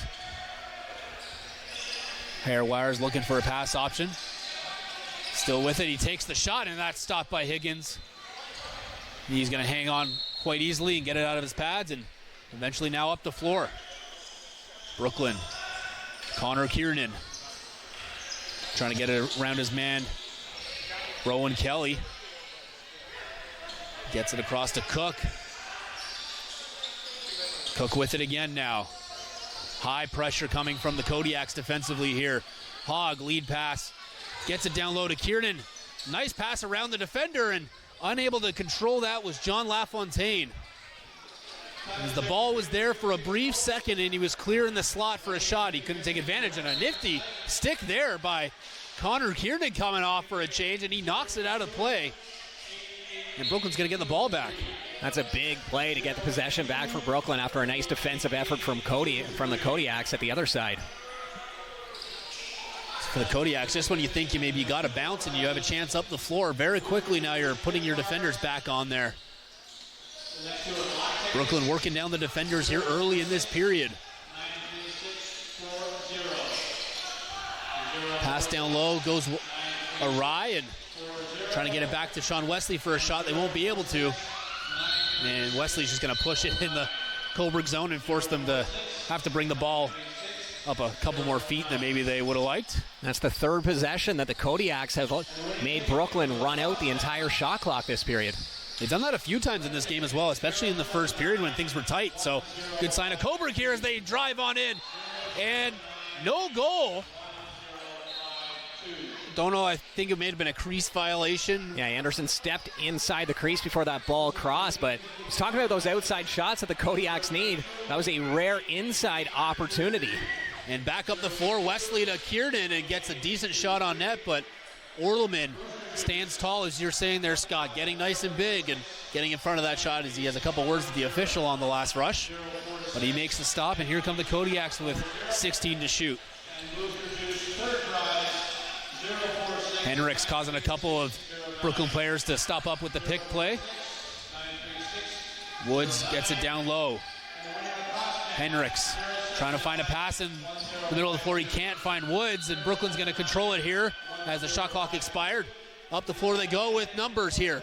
Brooklyn looking to attack. They do. Gets a clean shot on net and a left leg save by Orleman. Not sure he saw it coming, but he was in the right spot to get the pad in front of it. Hutting with it off to Thompson. He's looking towards Saris, but gets it to Woods. Anderson looks for a screen in a shooting lane. He can't find it. Woods with a low angle shot. It ricochets all the way, almost back to him. And Cobourg's able to control it, but with 7 seconds left, they got to get a shot off here. Doing his best is Saris. Just throwing it in front here with 1 second left to shoot. Thompson got the shot off, but it was wide of the net. Nearly had a chance. And again here, we are scoreless approaching the first 6 minutes. Yeah, similar pattern as we had in that second period. And a nice cut there by Brock Haley, and a nice stop is made by Orleman to keep the ball out and keep this third period scoreless so far, but Brooklyn maintains possession with a reset shot clock and push to the floor. And in the crease for the violation is, I'm sure it's Brock Haley there, who's going to head off now to change. A bit of a size mismatch as Marinier was the one on defense knocking him into the crease. Woods with a big shot is stopped by Higgins. And they get the reset shot clock. My eyes are pretty good, I think, so I thought that was a shot on net, and it was. And a shot there from way out. Gets by. And Stone Jacobs gets his second of the night and fifth of the game for the Kodiaks. Lots of oohs and ahs from that Kodiaks bench. They like that shot from Jacobs. Bit of a seeing eye shot as it found its way into that corner. And you can see Jacobs, he's looking for that far side, seeing if he's got any options. The lane's clogged up. There's some traffic in front of Higgins, and he just buries it for his second of the game. I mentioned he comes all the way from Montreal for every game, and he says you've got to make those sacrifices if you want to play with the best and play against the best. You got to be willing to do those things, and another big game for him. He had 2 goals last time against Brooklyn as well. And here, hot off the draw, trying to mimic what Brooklyn did in that second period, is get another goal off the draw in the Kodiaks. And Mike Byrne stood up there for a second. He was looking for a call, didn't get it. And the Kodiaks had 10 seconds to shoot now. Slipping is Byrne, so that opens up a lane for Woods' shot, and that goes off of Higgins and out of play. So the Kodiaks will get possession with a full 30-second shot clock here. Second straight reset on this possession now for the Kodiaks, trying to work down and break down that Brooklyn D. Looking for a shooting lane, they find it, and that goes well wide and out of play. The souvenir to a fan here in the Iroquois Park Sports Center, as this third period is brought to you by the Bar Down Gastro Pub here in Whitby.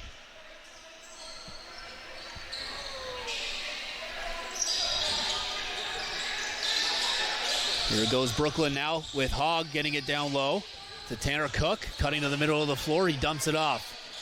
Sean Wesley makes a move around his man. It takes the shot off the side of the net. He's going to try to scoop up the rebound and actually gets it to his teammate to keep possession with 1 second to shoot. Brooklyn does. They're unable to get it off. And another end of the shot clock where Brooklyn can't get a shot on net. Kodiak D very aggressive in trying to keep their guys outside, not allowing them in. It works once again. They get the ball back, trying to claw away. The Kodiaks are.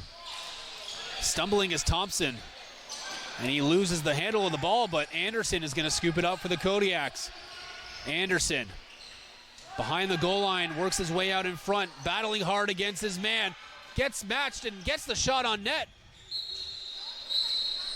And we're going to get, I think, a violation there, so Brooklyn will get a chance to scoop it up cleanly and gets it across the timeline in under 8 seconds, and Kyle Waters will control it now. And Brooklyn, as we were saying, has realized they maybe want to set up a bit offensively to get through these Kodiak defenders.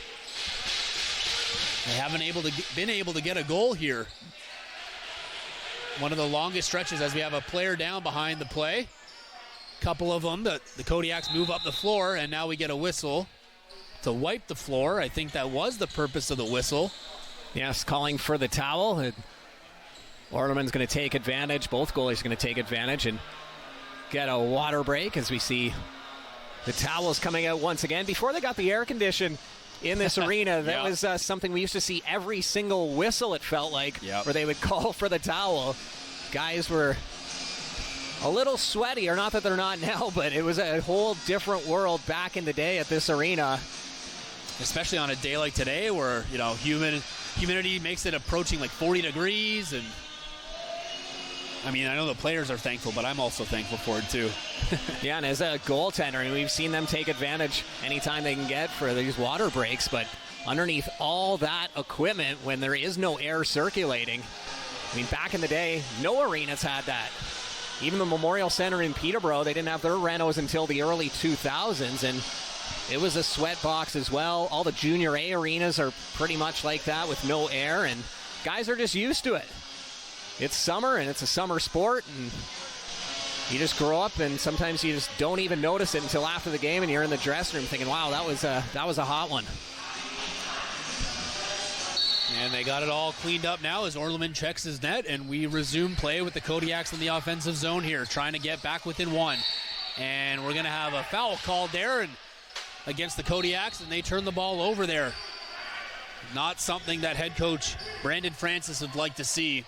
You get a fresh break, offensive zone time, and a good shot clock, and you cause an offensive foul and turn the ball over. And you let the big guys on the floor for Brooklyn try to take advantage here. Here's Tanner Cook with it. He's got a bit of a lane. He's looking for it. He dumps it off back to the point. Gets it once again. And Connor Kiernan driving towards the net, unable to get a shot on net. And the Kodiaks move up the floor. Bame now down to Anderson. He can't get the ball. And it's scooped up now with the Brooklyn Lacrosse Club with a chance to regain a 3-goal lead here.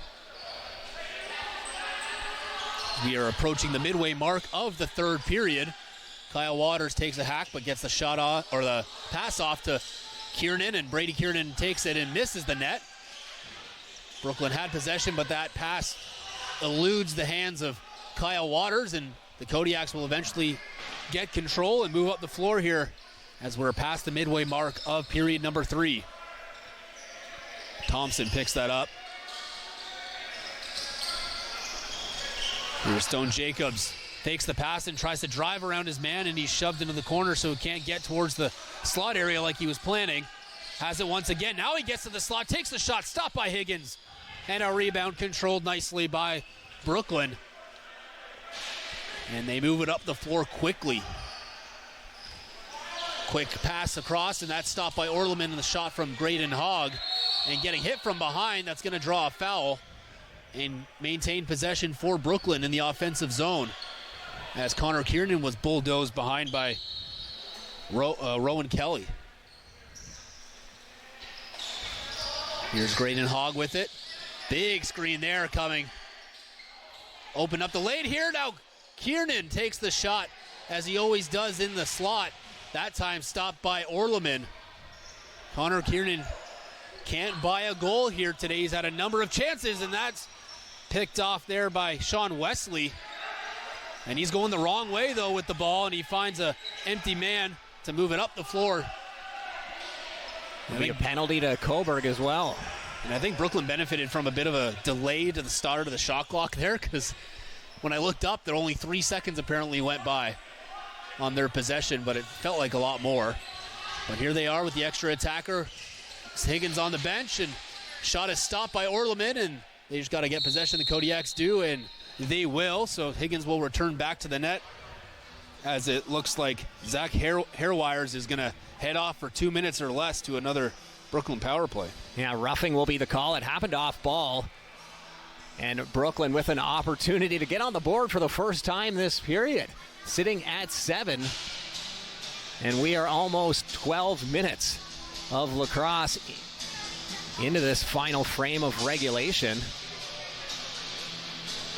But some good saves by Steve Orleman, who takes a much-needed water break.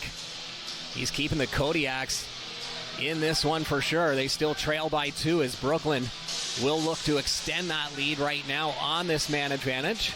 This will give them a chance to get back to their offensive style with that extra space out there and letting everybody get a touch. And they'll have a chance here. They have not scored in about 14 minutes. Last goal came with 2 minutes, 18 seconds left in the second period. Here's Tanner Cook. Wesley fakes the pass. Now he passes it off, and Waters looking for a third goal from the same spot on the power play. It's deja vu all over again, as Cobourg's quick on the counterattack here. Loose ball is picked up, shot stopped by Higgins, as Doug Udding was there picking up the loose ball and got a decent shot on net there quickly, surprising Higgins, who made the stop. Yeah, Udding got a nice bounce right into his stick. Higgins had to be sharp. That would have been depleting, allowing a shorthanded goal at this point. Yeah, Brooklyn got two shorthanded goals their last game and allowed 2 power play goals, so their special teams has looked a little bit better tonight, or a bit more as customary as you'd be used to seeing. As coming back quickly to intercept that is Matt Hossack. And here's Brady Kiernan with the shot, and stopped nicely by Orleman. Would have liked to maybe see Brady Kiernan make a couple moves on the goaltender there to get him going east-west, but no, elects to just shoot 5-hole. But the stick was there, placed confidently by Orleman. And Cobourg turns it over here, as they were looking to maybe kill some of that penalty, and they turn it over and give Brooklyn a chance to set up once again. Waiting for some players is Mike Byrne, who dumps it off to Cook and will now rush off for a change. Kyle Waters off the bench. And trying to get the right number of guys on the floor, as late to the party is Graydon Hogg, who just gets in there now. 8 seconds to shoot, they do. Rebounds controlled there by Minincello. He's now moving up the floor here with 6 seconds left in their penalty. Shot is stopped by Higgins. Another one shorthanded. Scott Dominy. That goes out of play with 4 seconds left before the Cobourg player comes back onto the floor. I'd say in that penalty for Cobourg, they had the better opportunities in those last 2 minutes here, and they're keeping the game close, 7-5. And a big pick there, throwing Travasos to the floor, and a big save again by Higgins. That's the biggest stop of the game for Higgins. Wow. And a big one there from Orleman, and looks like Higgins was almost out of play there when the shot came in, as there was a few attempts from the Kodiaks. He stands tall to keep this game close, and it is a 2-goal game. It's a close game, but it feels really close right now. In the middle of the floor is Hendricks. He dumps it off to Thompson. They jump for the ball, and coming down with it is Brooklyn, and stripping the ball away, and they're going to give a fresh shot clock here to the Kodiaks now. as Woods has it down low. Chance to get back within one. Can they do it here?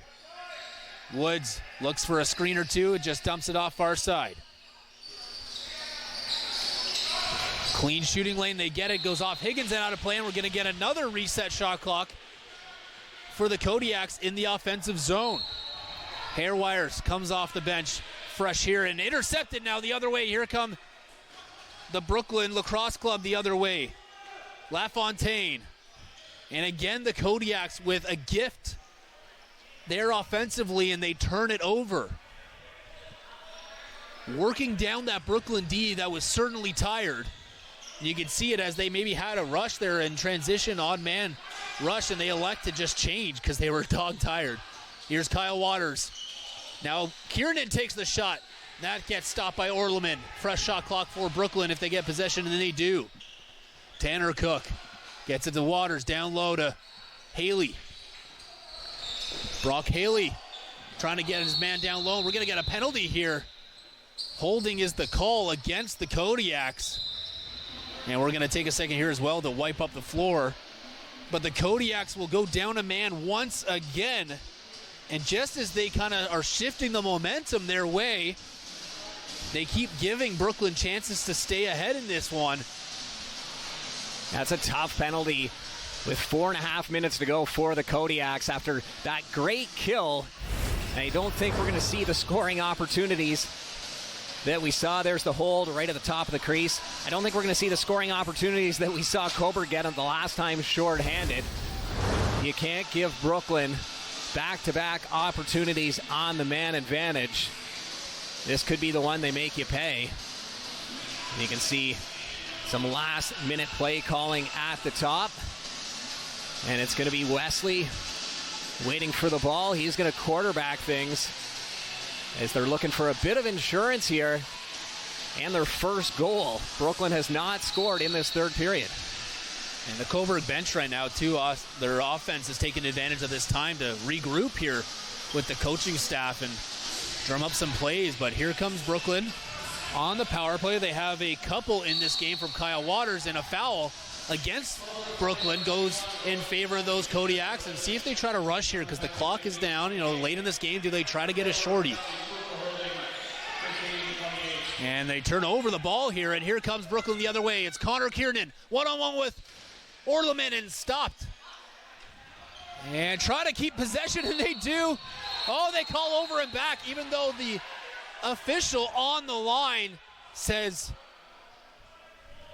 they're going to discuss it. Yeah, so we'll see. Raposo.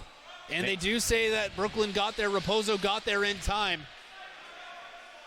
The officials had different calls, but they come together, and I think the right one there is it was a great effort. You got to at least reward the effort to Raposo to keep the ball in that side of the floor, and Kyle Waters with a big shot misses wide as he was looking for his third of the game and third on the power play tonight.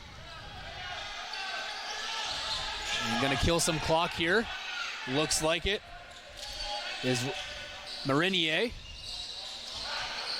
And he still has it, and rolling the ball there is turned over rather easily as Wesley knew exactly what was happening, and they go up the floor here.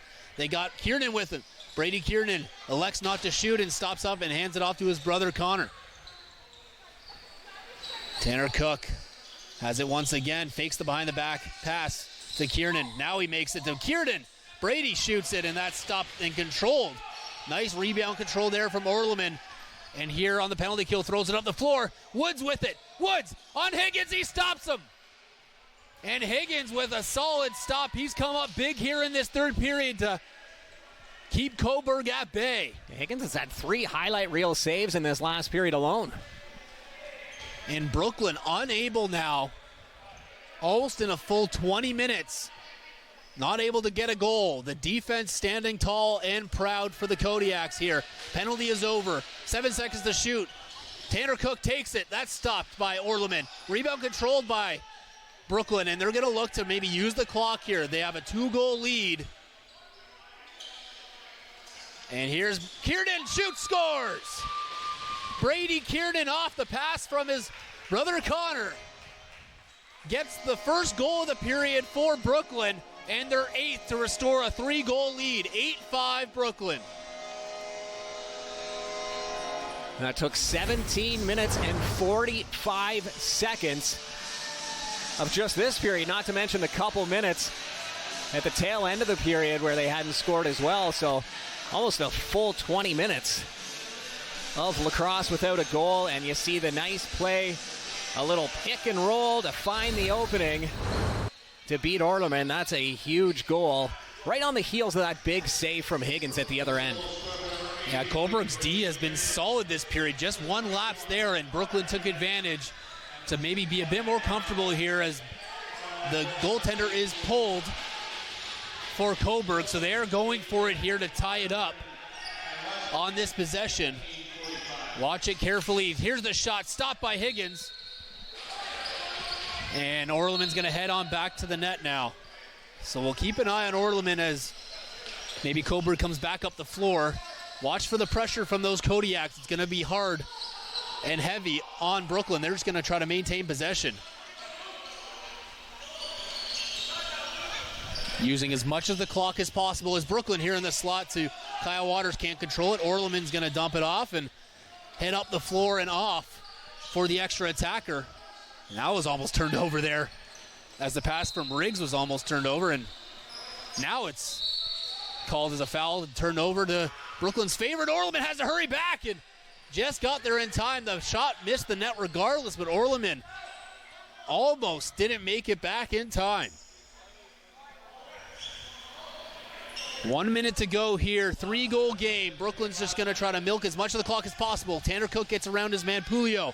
Dumped off to Brady Kiernan, who gets hit from behind, but makes the pass and gets it off to Hogg. With 6 seconds left, the shot goes well wide of the net. And that's just going to be controlled by Brooklyn and thrown back into the corner, actually out of play. And Orleman's going to head off again here. Cobourg needs goals quick and often here in the closing 35 seconds of the third. They're going to rush the net. Hendricks dumps it off. Loose ball. Controlled now eventually by Hairwires with 25 to go. Saris with it. He's got a couple tonight. Can he make it 3? Down low. Saris with it once again, looking to shoot. Dumps it off, and Thompson can't find the pass. 2 seconds to shoot. Brooklyn's just going to pin it against the wall and turn it over with 9 seconds to go. Brooklyn's just going to try to cross the timeline here. There is an empty net. And they look at it, but just dump it down, and Brooklyn will take it. A nail-biting finish here. Close period here in the third, but Brooklyn walks away victorious with the 8-5 win and improves to 6-1 on the season. The Cobourg Kodiaks will drop to 1-4 on the year, and Brooklyn keeps extending its lead atop the MSL standings. A solid game for both goaltenders. A duel back and forth for most of this one. A great third period of Lacrosse. Some highlight reel saves from Higgins. Just the one goal from Brooklyn in that final 20-minute stretch. Now they've got a 3-point lead in the standings, but with Brooklyn starting off so strong, they've got a bit of a slow schedule now. Just 2 games between now and July 3rd. The Chiefs have 5. So an opportunity for Six Nations to get some of those points back. But for now, Brooklyn atop the league standings. And big games coming from Connor Kiernan, 3 assists. Sean Wesley's got 3 assists for Brooklyn. Whereas the Kodiaks, a big game they had from Braden Saris. Game high, 4 points, 2 goals, 2 assists. And for Cobourg, their next game is going to be a tough one against Oakville on Sunday. Whereas for those Brooklyn Lacrosse Club, they will play Six Nations once again next Tuesday. And our next broadcast here on Rogers TV for Brooklyn will be July 3rd against the Peterborough Lakers, the Brooklyn Lacrosse Club. Victorious here, but the rest of their season, they've got against a couple undefeated teams in Oakville and Six Nations. They're in tough here as we say goodnight from Whitby. Thanks for watching tonight on behalf of Scott Arnold and our entire Rogers TV broadcast crew. I thank you for watching. I'm Andrew Osmond, and we'll see you next time here for Major Series Lacrosse on Rogers TV.